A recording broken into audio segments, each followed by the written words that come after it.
Hi guys, welcome back to my channel. It's your girl Miss Phil here, and today I'm bringing you another delicious recipe. So a few weeks ago I uploaded a video about how to make hibiscus tea, or let me say sobolo, and I figured it was too sketchy, so I'm here to show working, guys.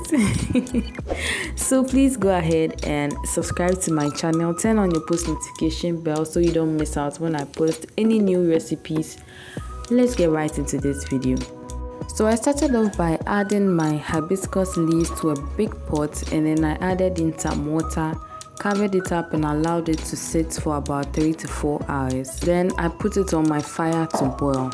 I then went ahead and washed one large pineapple. I'll be using this in my hibiscus tea, so I made sure to wash it very well.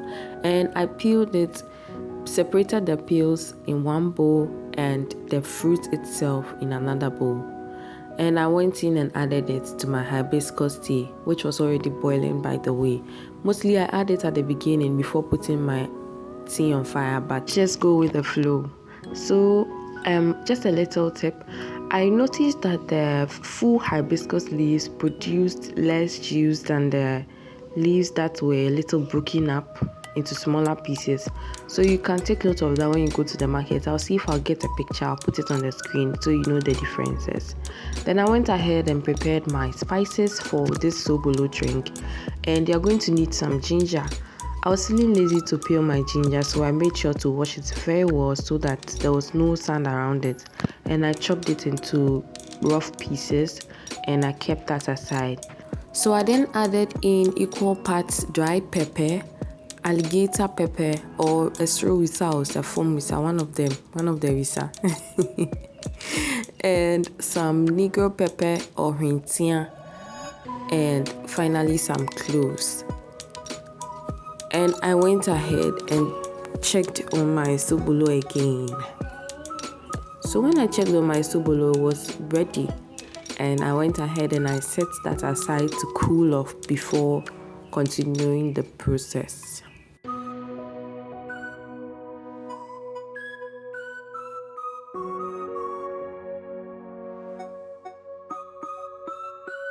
Once that is cooling off, I'm going to go ahead and blend my pineapple and other spices.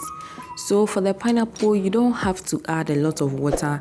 You can even skip adding water to it because pineapple has its own juices.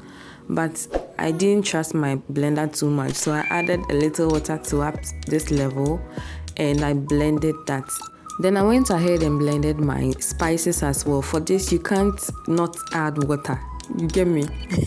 So I added water to be above it, and I blended it into a fine paste and set them aside in 2 separate bowls.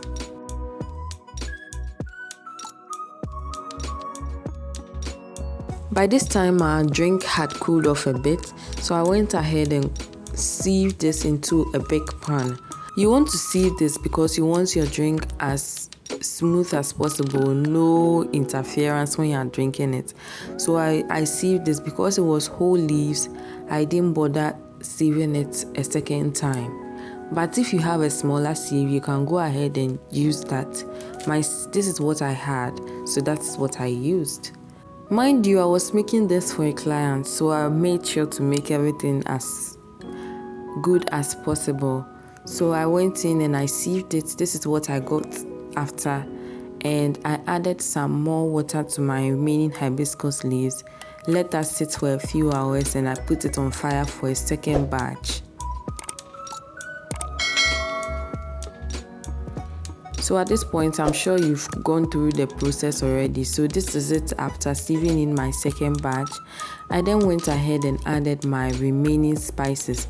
I made a third batch out of that sobolo, and you'll be seeing it at the end of the video, but let's go ahead and sieve in our pineapple and then our spices.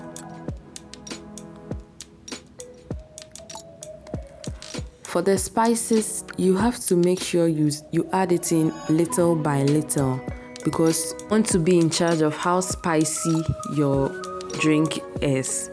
So I ended up using just about half of my spices.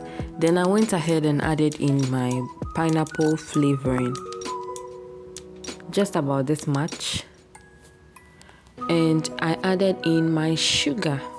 Then I give this a good stir. You want to stir this for about a whole minute or two because you want to make sure that the sugar is completely dissolved in your drink. And it is ready.